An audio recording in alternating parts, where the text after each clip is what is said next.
Hello and welcome back. I'm Jess. This is my little channel. I haven't seen you guys in a while. I went on holidays and I had a blast.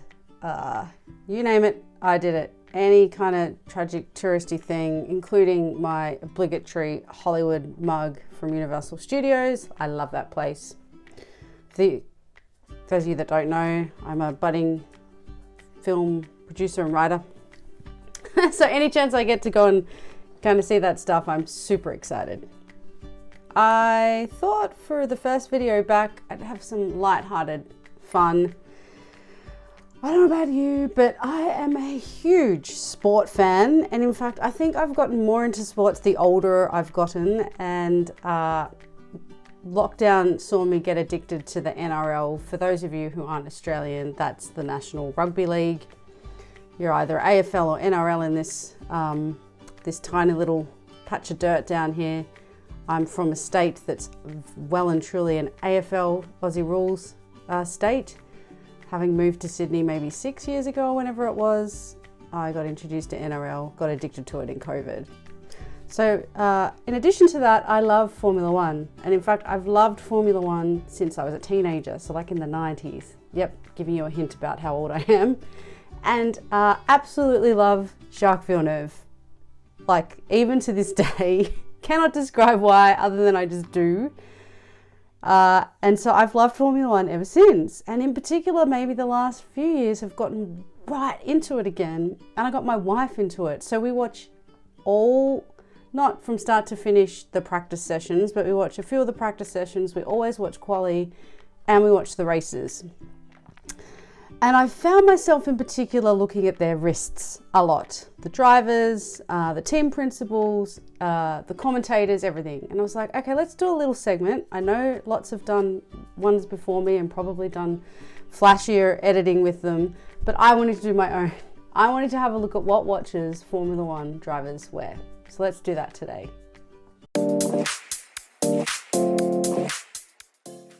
All right, of course, before we get started, I gotta ask a favor. If you haven't already, please subscribe to the channel. You won't be disappointed. That disclaimer, that comes with a disclaimer. It's totally your call whether you are or not. And also, please hit the thumbs up, the like, whatever you want to call it. That really helps me out. I really enjoy the support from you guys and the comments. So thank you. Keep them coming. Let's keep chatting, and let's get going with today. So, who's a Formula One fan? Because I find the sport incredibly fascinating, because at the end of the day, it's hundreds, if not billions of dollars being spent on really fast cars going around a track for the enjoyment of others. I'm like, I don't know, like it just seems like it's money down a drain, but in such a fabulous way. So it's overly indulgent and it's just fun. So let's start off. Of course, wrist check. Almost forgot.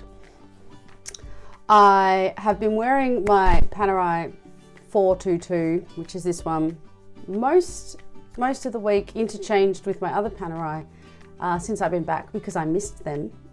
I didn't take them away. For those of you who saw the earlier video about what to take, a couple of quick points. Well, I took my Omega Seamaster, my Diver 300M, and I took Panzera's 42 Motorsport, and I took my Luminox, and my Luminox was like the best watch ever for the theme parks, because I just knew I could just take that wherever and bump it or get it wet and not worry. My Omega was totally fine everywhere I went in LA. It was the perfect watch because it was understated, which is what I like about that watch, robust and wearable, but also just, you know, it was a little bit fancy, so it was nice. I could wear it out. Formula One and watches. Now, there's been a number of brands that have almost been synonymous with racing. TAG is a very obvious one that comes to mind. Rolex is the current sponsor of Formula One itself. Now, or I should say the official timekeeper, which is actually a really important role, because that sport is basically functioning on time and the accuracy of time, and they're split by not even a second. I think 10th of a second was the difference between the pole position on the weekend at Suzuka. So it's very important. So Rolex is the official timekeeper, but Tag Heuer was the original timekeeper for Formula One. And that was sort of when they first established the process of official timekeeping back in the 70s. And that was taken over by, I think, Longines, in the 80s. And then it returned back to the rebranded Tag Heuer in the 1990s. In fact, I actually rewatched the race where Jacques Villeneuve won the championship back in 1997. And the controversial Michael Schumacher kind of tried to hit him, and I think Martin Brundle made a comment in the commentary about, Michael, you hit him in the wrong place, it's not going to work, which is kind of how it looked. And I noticed the whole race, it was Tag Heuer as the timekeeper, and I was like, oh yeah, that kind of just, I don't know, got all nostalgic about that. So, sorry, we have Tag Heuer in the 1990s, and then we had Hublot. Is it Hublot or Hublot? Whatever. I'm going to say Hublot. We had Hublot in, I think, the early noughties. And then Rolex took the honours in 2013. So Hublot was timekeeper for a really long time, and we'll get to it. But they were also a official watch of Ferrari for quite some time as well. Now, I need to do a whole video on Hublot because I know it's a love it or hate it camp. I'm swinging towards the love it, but not on the top of my list, if that makes sense. But we'll do a whole video on that because I really want to get deeper into what on earth is going on there and the division, because it's so divisive. Notwithstanding, I actually went into one of those stores when I was away, excuse me, and they were so nice. I was like, take my money, you're being so nice. Even though Rolex is the official timekeeper of Formula One currently, guess what, guys? Tag Heuer still gets line honours of being the official sponsor of the Monaco Grand Prix, which is the crown jewel of Grand Prix. So Tag is still very much in Formula One. You'll see they're very much aligned to a particular team, which I'm sure if you watch Formula One, there's no way you've missed that. But they still get to take line honours about being the official sponsor of the Monaco Grand Prix, which is, as I said, the crown jewel. There's many, many great races on the calendar each year, but that one every driver wants to win. It's got a special place in their heart. So, by the way, Tag, if you ever want to invite me to the Monaco Grand Prix, I'll make myself available. Because I feel like unless I'm invited by someone really important, there's no way I'm ever getting to that race or affording it. Let's talk about the teams. And in no real order, to be honest with you, other than just kind of fell out this way. Let's start with Red Bull. It's the subsidiary of an energy drink, which I find so fascinating and so brilliant at the same time. And they've turned into a very reliable Formula One juggernaut, basically since they came into play, like over a decade ago. And their sponsorship with Tag Heuer has been in existence since 2016. And we'll just go through that in a little bit more detail. So in 2016, Red Bull's engine supplier was Renault. Those of you who know Formula One, Renault's V10 engine was pretty supreme, particularly in the 90s. So we currently have like a V6 turbo hybrid engine. Don't even get me to pretend to know anything other than that about them. You know me, guys, I'm not an expert. That extends to cars as well as watches. Anyway, famously, Christian Horner and Cyril Abiteboul, I've pronounced that incorrect, but it doesn't matter because he's not in there anymore anyway, were unable to reach agreement on a new contractual arrangement for Renault to supply engines to Red Bull. Now, if you've watched Drive to Survive, which is a very enthralling television show on Netflix, which arguably has reinvented Formula One and brought it to the masses, they go through that in a little bit more detail. Now, obviously, it's produced and it's you know, it's been made for the drama of it. But in effect, Red Bull were having a very average season, and reliability issues with their engine were pretty bad. So they basically went, our contract's up with Renault, let's look elsewhere. I'm oversimplifying. And that's basically what happened. And that's when they sort of went to the Honda engine, but not till the following season, right? The relationship soured.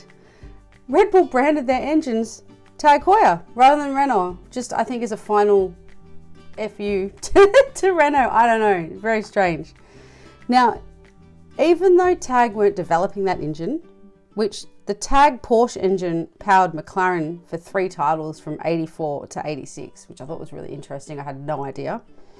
And consequently, this is where it's all coming back to the watches. McLaren's team principal at that time was Ron Dennis, who, again, if you know Formula One, you know that he's a pretty amazing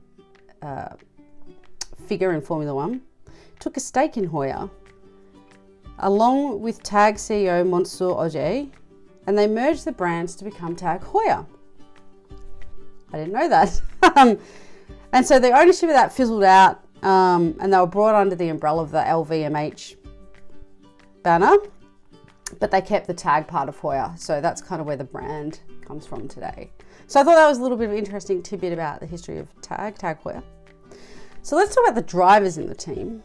Last season's world champion, and as of yesterday, this year's world champion, Max Verstappen, who's also the golden child of Red Bull, which is pretty obvious why. He's a pretty phenomenal driver, objectively speaking, for sure. Is sponsored by Tag, and he's worn over his tenure in that team a series of different watches, such as the Carrera, the Formula One, but he does favour, and I get it, mate, I get it, yes, there's 4 sides to a square, the square-faced Monaco, which, you know, kind of makes sense because it's got that affiliation with Le Mans and Steve McQueen. And as recently as yesterday, he was wearing the new Dark Lord Monaco, which looked very cool on his wrist, I must say, as he was celebrating not only winning Suzuka, but winning the championship for another year. Now, Sergio Checo Perez, incidentally, I had no idea that Checo was just the nickname for people named Sergio in Mexico. So now I understand why they call him Checo. I'm like, that makes so much more sense. Anyway, the 2022 Monaco Grand Prix winner has many Tag timepieces, but he tends to favour the Carrera over everything else. And that tends to be what you see him wearing. Now, you know, these guys earn a lot of money, so they could probably buy whatever the watch they want. But I also don't know what they can dictate over what they can and can't wear from the sponsor either. So who knows whether Tag just gives him the Carreras because they decide that they want him to be wearing them, so they're seen on his wrist. Who knows? I don't care. Mercedes AMG. These guys have been the powerhouse since about, 2013, or I think 2014 up until now. They've won all the championships, which is extraordinary. And Lewis has won 7, equaling with Michael Schumacher. He should have won 8 last year. I know this channel isn't a Formula One channel and we shouldn't get into it, but objectively, in my view, he should have won that race. That was a bad call. But I also don't want to take away from the fact that Max got his title either. So I know it's in the past, but it does irk me a little bit. It irks me for Lewis, because I don't know whether he's going to be able to make that 8th now. Because, you know, you always just have those windows. He's had a long window. Who knows? Never say never, right? Anyway, Mercedes have a long-standing relationship with IWC Schaffhausen. And so we're going to talk about that very quickly. So they're watch sponsors since 2013. It's interesting because initially people would only really see the watches when the drivers are kind of out waving to people, right? Particularly in the car, and the visibility and coverage has changed significantly over the years. When I mean coverage, like how much you see of the drivers on and off the field. So the brilliant idea of the marketing team was to put the watch printed on their driving gloves. So now when they're racing, you see their big pilots on their gloves, which I think is awesome. I've always loved that little touch. And I kind of thought maybe some other teams would copy, but it hasn't really happened. So I quite enjoying that when they cut to Lewis and he's like, got the watch on. But it's very, very cool. So Lewis, I mean, as I said, he's won 7 championships. He's the king of cool of the racetrack, let's face it. The guy has incredible fashion sense and you know, fashion sense that only an uber rich person and famous person could wear, let's be honest. And he tends to wear different watches for different races, different occasions. He's worn more than one watch at any given time when he's been testing the no jewelry rule at the Miami Grand Prix. Most recently, he's been spotted in the Mojave Desert Top Gun, which is top of my list. I don't know if I'll ever be able to get one of those watches. They're about 25,000 Australian. So it's a little bit, maybe a little bit too much for what it is for me, but I still love it. George Russell, the other driver on the team, on the other hand, he usually wears a slightly smaller edition watch. He's been seen wearing various versions of the Pilot watch, and most recently he's been wearing the signature teal Patronus IWC, which was released this year with the team. So they made a team watch basically, and it's actually really nice. I really, really like it. I don't know, I've got this funny thing about like branded watches in that sense. Like I just don't know whether I'd spend that kind of money on that kind of watch, if that makes sense. But again, I mean, never say never, but yeah, not rushing out to get it. All right, next team. Another classic team, synonymous with racing, but have had some really horrendous performance issues and luck over a number of years now, and that's McLaren. Okay, they're a shell of their glory days, and they're desperately trying to regain their speed and consistency. But one thing they don't need to worry about is their watch sponsor. Who else but Richard-Mille? Some of the most expensive watches in the world, and some would argue some of the most hideous. I'm a little bit out either way on that, by the way, but I'll talk more about that later. Richard-Mille took over sponsorship, watch sponsorship anyway, McLaren. And, you know, it's kind of like a match made in heaven in the sense that McLaren make epic supercars, right? That is their business other than racing. And so Richard-Mille, to me, kind of make like a supercar version of a watch.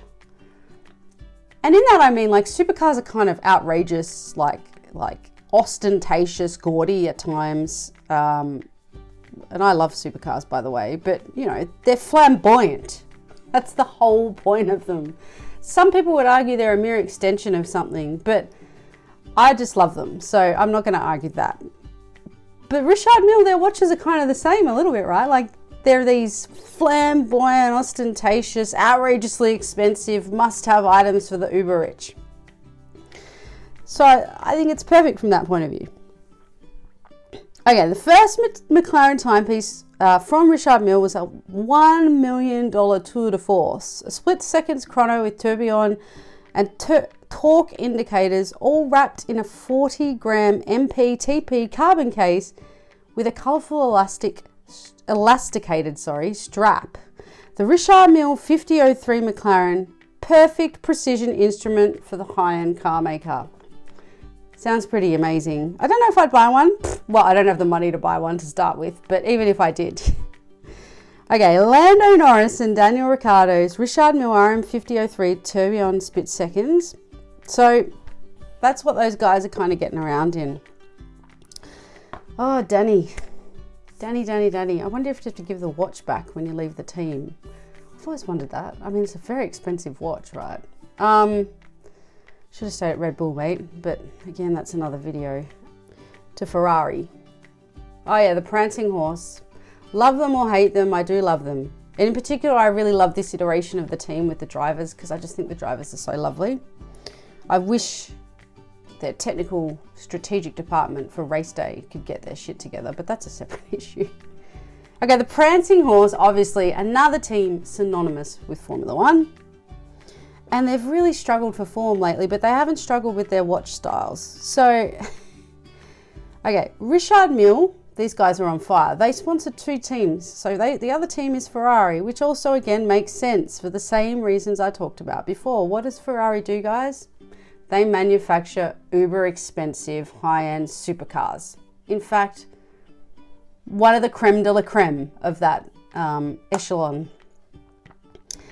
Prior to 2021, Hublot had the deal to sponsor them for watches, and that was for over a decade. And it's funny because I read that and I went, oh yeah, I remember seeing them on the side of a car, and at the time, obviously loving watches, but not being into them like I am now. It kind of didn't even register either way. So Hublot left, in comes Richard Mille. They dumped a couple of teams to get these 2 deals, and we'll talk about that. So you had Hublot for 10 years, but other famous watch brands, Cartier, Ferrari, 83 to 93, Girard-Perregaux, Chronograph F1 2000, 94 to 2004, Panerai, Ferrari Scuderia Chronograph, 2005 to 2011, possibly one of the ugliest Panerais, I must admit, to be made. And again, a branded Panerai, so I wouldn't have bought it anyway. And that's saying a lot, guys, because you know how much I love Panerai. And then, of course, Hublot with the Big Bang Ferrari Carbon, which actually looked like a pretty cool watch, if you like those kind of watches. Okay, RM actually sponsors, as you know, 2 teams, so McLaren and Ferrari. They also sponsor a driver, Fernando Alonso from Alpine, even though his team has a deal with Bell & Ross. But they've been sponsoring Fernando since, well, not forever, obviously, but a very, very long time. They also, as I'm going to get into in a minute with Charles Leclerc, sponsor him personally. So basically, Richard Mille's been a patron of the, and I'm going to get this wrong, Monegasque driver.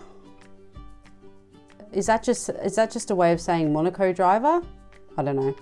For more than a decade. I should really Google this stuff before I do the videos, but then it wouldn't be as much fun, I think. Now, he rocks the timepieces. He was wearing Richard Mille even when the team was sponsored by Hublot, which is basically what Fernando does with Alpine being sponsored by Bell & Ross. So, that's all just paperwork in the background with their contracts. But because they now sponsor the team as well, I guess it's a lot easier for good old Charles to be wearing his $1 million Richard Mille or RM.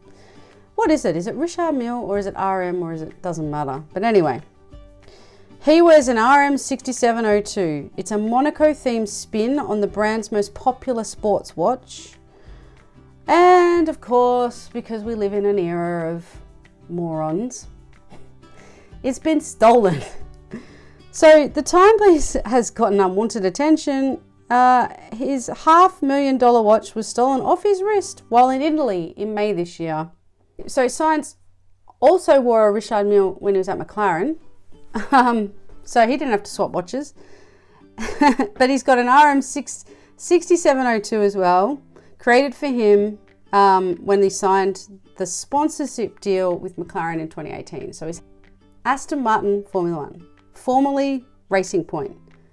The team is now Aston Martin, following a takeover of Canadian billionaire Lawrence Stroll. Yep, that's Lance Stroll's dad.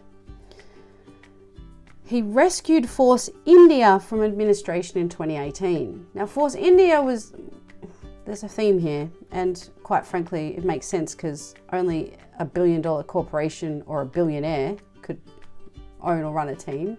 So, former billionaire, Force India, he got embroiled in some financial woes, let's just say, and his team went into administration, and the team was actually doing quite well for a very low, what they call a low budget mid-tier team.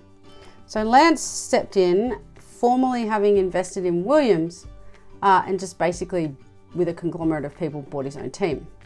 Now their watch sponsor is Girard-Perregaux, and they've been around Formula One, as I mentioned earlier, with Ferrari, but this watch that they've created for Aston Martin is, well, it actually reminds me either of an Hublot or an RM. I like it though, but it's not a elegant, I don't know, I just, GP to me, just, I don't know, for some reason in my head, like I've got this preconceived idea of some watch brands, right? And this brand in particular, it to me is elegance. And so this watch, it's $65,000 in Chrono 24, so I'm only ever going to admire it from afar. But it looked really cool, like it's carbon black with accents of green. It is actually, it's the Aston Martin Racing Green. And I don't know, for me it works. So it's a Loriotto Absolute Chronograph AM F1 edition. It's got a cutting edge 44mm case. Composition blends titanium powder and carbon elements taken from 2 F1 race cars used during last year's season, representing a first in the watch industry. It uses a high-tech manufacturing process. The individual components are brought together and mixed with tinted resin. The resultant material offers superior ductility, of steel. Look, it's a cool watch. I really like it, but like I said, it's 65 grand or whatever, so I'm going to have to like it from afar.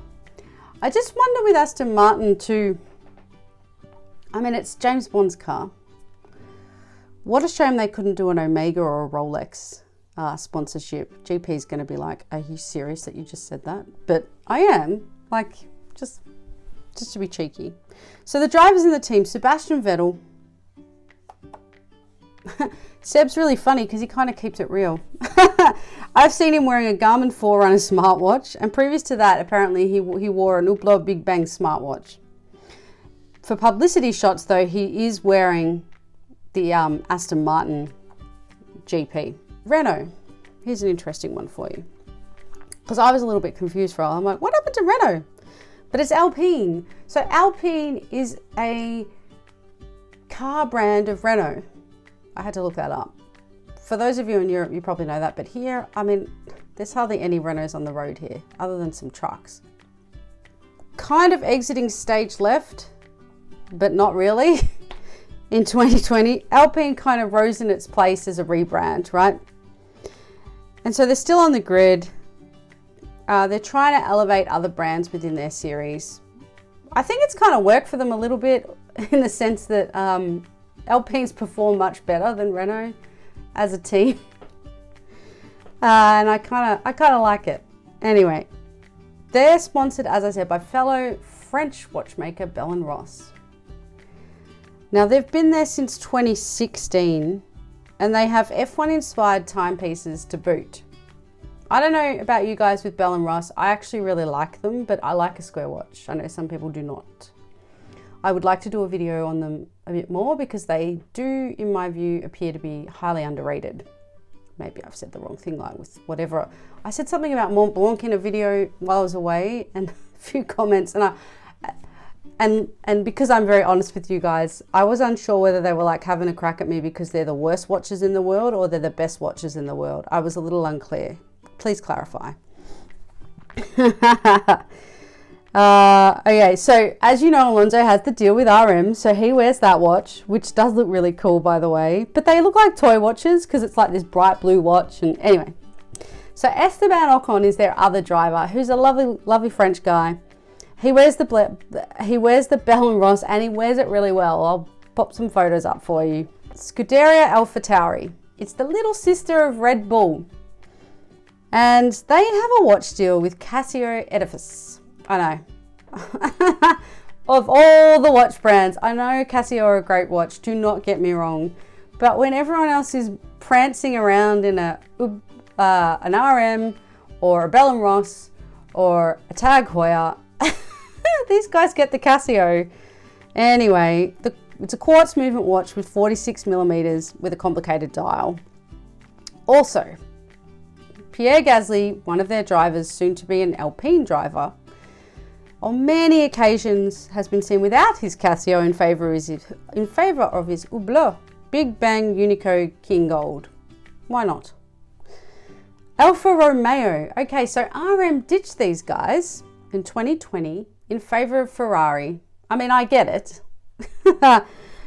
Okay, so it left Alfa Romeo without a watch sponsor, but it hasn't stopped the drivers from wearing their favorites. So Valtteri Bottas, he's been spotted in an SUF Helsinki, and Joe Guan Yu wears an Hublot Spirit of Big Bang Carbon Gold Tiger, which is not my cup of tea, but it's a pretty outrageous watch.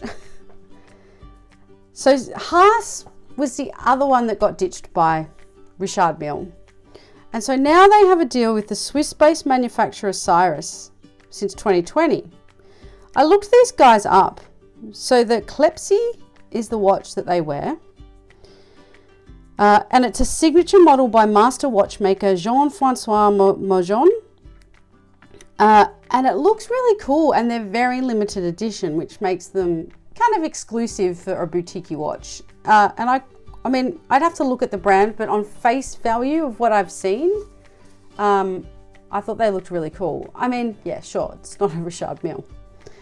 All right, last but not least, and also representative, this was in representation of the field, Williams.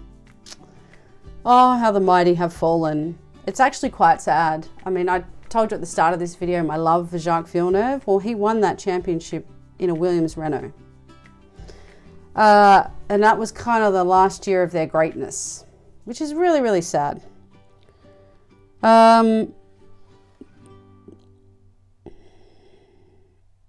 Okay, so they've gone from being a powerhouse to just the team last on the grid. But they had a watch sponsor. For almost 16 years, they had Oris. And so currently, sorry, I should say, are environmentally conscious, so racing probably doesn't fit into that model, even though I think by 2030, Formula One's aiming for zero net emissions. Bremont came on board in 2021, and they're a very classic British brand of watch, a British brand watchmaker. And so it kind of makes sense, I guess, that two iconic UK brands would come together and kind of marry like that. I kind of like that. The watches are really classy. They're expensive without being outrageously expensive. I mean, I'd have to do an in-depth look and review of the brand itself to get into that. But on face value, I've looked at them a little bit since I saw them come onto the grid because I was interested in watches. So I was like, what brand is that? And they do look really classy to me. The brand's WR22. It's the first model designed for the team. It takes a motorsport inspired silhouette and an added chronometer. It's got a classic feel and look to the Daytona. So yeah, I mean, I'm just glad they got a sponsor. That's watches on the field. I've seen Jenson Button wearing a Daytona when he's on Sky Sports interviewing people. Various watches kind of make their way in and out of those arrangements, but Rolex tends to maybe lead the field a little bit there, just for whatever reason. Other than, of course, they're a good watch. Yeah, but I think Christian Horner, you see him wearing tags all the time. He doesn't tend to wear a Monaco. It looks like he's wearing maybe a Carrera, something like that. But they change, I've noticed, race to race, time to time. The Mercedes team, like I said, they wear the team watch. So Toto generally tends to wear that or some other IWC. I've seen in older Drive to Survives, Gunther from Haas, who seems to be a little bit of a legend now, wearing his Richard-Mille, because I've gone back and started watching Drive to Survive all over again with my wife because she's very much into it. Like, that is what we watch every night at home. She loves it, which is pretty cool. Yeah, so that's why I wanted to do that video. I thought it would be fun just to have a look at different watches. Like I said, I'm going to do a video on Hublot. I'm sure it'll be very divisive because the brand seems to be. And a number of things like that. On my journeys, I didn't buy any watches. Like I said, I went into Hublot. He was great. He was ready to sell me a watch then and there for 10% less. without even me asking for a discount. I went into a Rolex boutique and no one served me, but to be fair to the lady in there, she was busy with someone, but they had no watches on display except for like 1 or 2. I went to the Omega boutique at the Beverly Center and we had the best time. My wife almost walked out with an Aquaterra. She probably regrets not walking out with the Aquaterra. I don't, because of the exchange rate. Inflation over there was out of control. That's again a separate video. But yeah, just generally had an awesome time in there. The store manager, Raymond, was lovely, as was the rest of the staff in there. So shout out to Raymond, thank you. Sorry we didn't get that watch. Next time. He let me try on a limited edition Railmaster, which was very, very cool. I actually like the standard Railmaster a bit better. It's a little bit bigger. It's got the really cool steel case back. Oh, I got to get my hands on a Snoopy. I want one of those. That I reckon. I'm kind of like, maybe I think I want that. If I get a Speedmaster, Snoopy, because that thing was so cool. Loved it. So yeah, had a fun time on the trip. I hope you enjoyed this video. Do me a favor. If you got this far, you obviously liked it. So if you haven't already, hit the thumbs up, like, whatever you want to call it. Subscribe to the channel. Tell your friends. Tell people who aren't your friends. Tell everyone. And until next time, of course, comment and say hello and have a great week, guys.